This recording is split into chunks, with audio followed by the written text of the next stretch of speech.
Hello everyone, welcome back to our YouTube channel Pakistani Girls React. This is Fatma And this is Dua. Hope you all are doing well. तो आज हम जिस video पे react करने जा रहे हैं उसका टाइटल है Geography Now Bangladesh. तो जैसा कि हम काफ़ी ज़्यादा वीडियोस पे रिएक्ट कर चुके हैं बांग्लादेश की, तो काफ़ी हमें आइडिया है भी इस हवाले से, यानी जियोग्राफी के हवाले से बांग्लादेश की, यानी उनके जो वहाँ पे काफ़ी ज़्यादा ग्रीन लैंड है और ट्रीज़ वगैरह और mountains, hilly areas.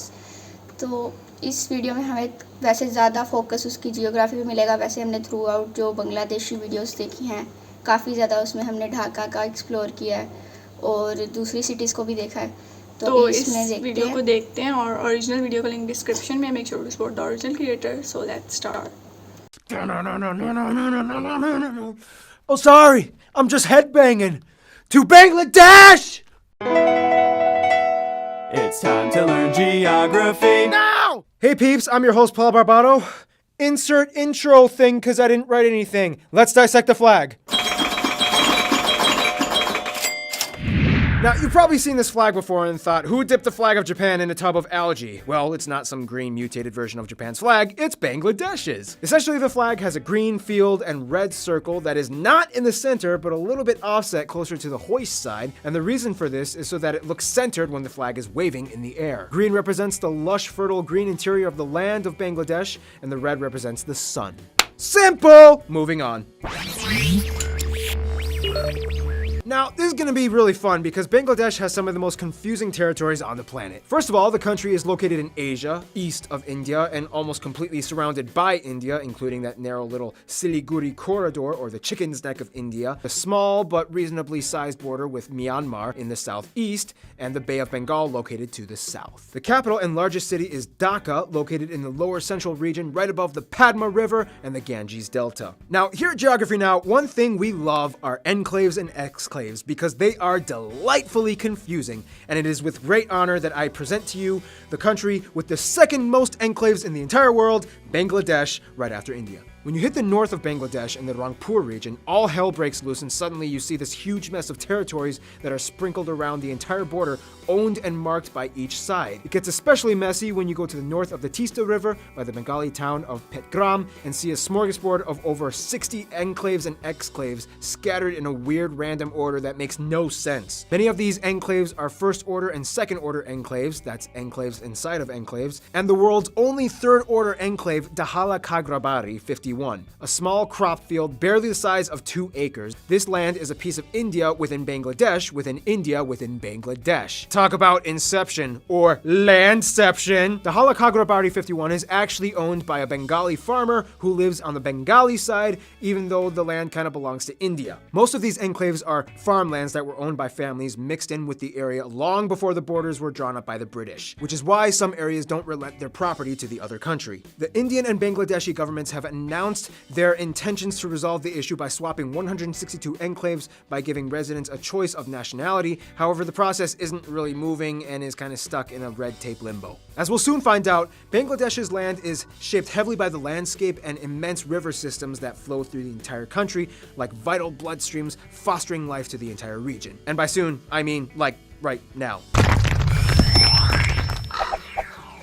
Last time we learned about Bahrain and found out that some countries have a problem getting water. Well, Bangladesh kind of has the complete opposite problem, and they have too much water. One thing you have to understand is that Bangladesh's largest resource is their rivers. In fact, the Bengal Delta is the largest delta in the world, and the country has more trans-boundary rivers than anywhere else at 58. This means that they share rivers with both India and Myanmar. Altogether though, Bangladesh has about 700 main rivers, the largest ones being the Padma, or better known as the Ganges in India, and the Jamuna, or the Brahmaputra. This is actually pretty impressive considering that Bangladesh is only about half the size of the UK. Now, because of all the rivers and the silt deposits, natural irrigation and land cultivation is amazing. Bangladesh is an ecological gem. In fact, some of the most fertile soil in the world is found in Bangladesh, allowing them to grow thousands upon thousands of different crops, plants, and orchards. One thing they're especially known for growing is jute. I actually had no idea what jute was prior to making this video, and then I found out it's actually the stuff they use to make ropes and burlap.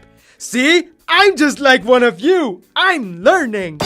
Bangladesh is generally split up into two different separate regions: the low-lying flat delta, where most of the land is only at 10 meters or less above sea level, and the small hilly plains mostly in the north, northeast, and southeast by Chittagong. Speaking of Chittagong, Bangladesh has the world's longest uninterrupted beach in the world, Cox's Bazar. This place goes on and on for 75-ish miles. However, Bengalis would kind of prefer if you didn't check out the north part by Bakhtiari, because it kind of looks a little trashy. It's a huge ship graveyard where companies all over the world like to dispose of their old ships, where the people of the region can break apart and salvage the pieces for profit. Now, Bangladesh is of course blessed with fertility. Often villages are buried underneath mango and coconut and jackfruit trees, and beautiful forests with an abundance of flora and fauna, such as the Sundarbans, the world's largest mangrove forest, which is kind of like the last place where you can find the Bengali tiger. However, there is a problem. Bangladesh is kind of subject to terrible tropical storms almost every year, and sometimes even tornadoes. On top of that, during annual monsoon season, the rivers get so swollen that 2/3 of Bangladesh's 64 districts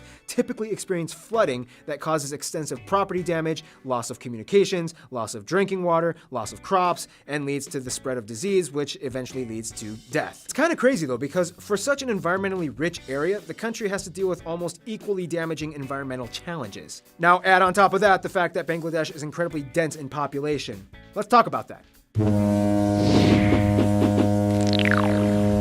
Bangladesh's people have a very unique story in that they kind of had to, how can I put this? They had to fight 2 rounds for 2 separate independences, one of them from the British and the other from Pakistan.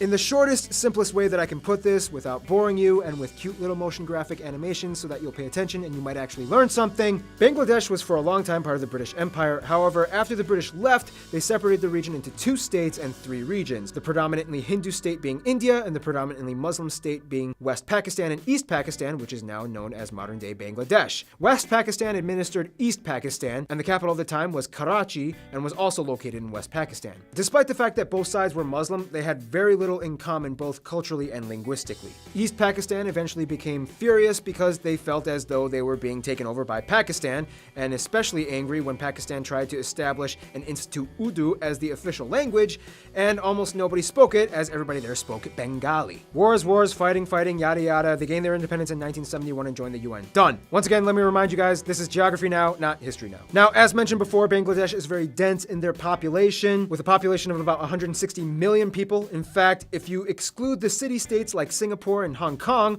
although Hong Kong is technically under Chinese sovereignty, Bangladesh is the most densely populated country in the world and the 8th most populous. The country is predominantly Muslim, and about 86% of the adherents being Sunni or Sufi Muslim, and about 12% are Hindu, and the remaining 2% are mostly Christian and Buddhists. Now, surprisingly, they all get along with each other pretty well, but let's find out who else Bangladesh gets along with. Now, Bangladesh tries to maintain good ties with pretty much every country in the world and doesn't really typically choose sides when it comes to major world powers. Nepal is like a tactical friend to Bangladesh, and it's mostly based on strategic agreements. Nepal does good business, and Bangladesh gives them access to the ocean. The Maldives likes to hire Bengali people for work, especially with their huge tourism sector. About 40,000 Bengali workers live in the Maldives. For Sri Lanka, the first king was said to have ancestors from Bangladesh, and the Bengali Buddhist community has sent Sri Lanka a gift from what are allegedly a few strands of Buddha's hairs and are worshipped objects on Poya Day, a Buddhist holiday, in Sri Lanka. Now, Myanmar has generally good relations with Bangladesh. However, there's a little controversy over the Rohingya people, a Muslim tribe living in the north part of Myanmar that are being attacked and persecuted by radical extremist Buddhists living in the area. That's right, you heard me. Radical extremist Buddhists. They do exist. Because of this, the Rohingya people have been flocking to Bangladesh as refugees, which has been causing them more and more drama as an already overpopulated and relatively poor country. The US was and still is the largest aid provider for Bangladesh and is one of the top trade partners in textiles. One thing that Bangladesh is like really good at making. I mean, have you seen the tags on the back of your shirts? It might just be from Bangladesh. However, Bangladesh is doing so well at developing their infrastructure that they've decreased their aid dependency from 85% in 1988 to about 2% in 2010. This is good for both countries. For the UK, yes, Bangladesh was part of the former British Empire, and even though they fought for independence and didn't like the British rule, the British culture still permeated the Bengali culture over the years, and it is very evident even today. I mean, their favorite sport is cricket, they drive on the left side of the road, and English is the second most commonly spoken language. To this day, despite the historical tension, the two countries get along just fine and have strong diplomatic ties. In terms of their best friends, though, they more or less might consider Bhutan and India. Bhutan, they only have 2 embassies in their entire country, one for India and one for Bangladesh. This is kind of huge, as we will soon find out in a future episode how incredibly isolated Bhutan is. Bhutan was the second country to recognize Bangladesh as a state and has decided they want to invest heavily in the country's business. For India, it's funny because a predominantly Hindu country defended a Muslim country from another Muslim country. They were the first to recognize Bangladesh as a state and supported them in the war against Pakistan. However, afterwards, they kind of got into a few squabbles themselves. Apparently, they didn't realize that after drawing the borders, they had to share like a lot with Bangladesh. Things started popping up like the enclave disputes and the Ganges River irrigation drama, and complaints that too many Bengali people were living illegally in India. However, in the end, they get along pretty well and are always there to support each other. In conclusion, Bangladesh is blessed and cursed in so many ways, yet no matter what gets thrown at them, they always stay afloat when the flood comes, and when it dries up, they're ready to get right back up and plant those crops all over again. Stay tuned, Barbados is coming up next. तो जिस तरह हमें पहले भी थोड़ी बहुत information थी इस हवाले से, जियोग्राफी के हवाले से, लेकिन इसमें जो है वो हमें डिटेल में ईच एंड एवरीथिंग के बारे में जानने को मिला. और जैसे कि बिल्कुल स्टार्ट में उन्होंने फ्लैग की बात की कि उसका ग्रीन कलर क्या रिप्रेजेंट करता है और रेड कलर वो सन को रिप्रेजेंट करता है और बाकी जो ग्रीन है वो ट्रीज और लैंड वगैरह को.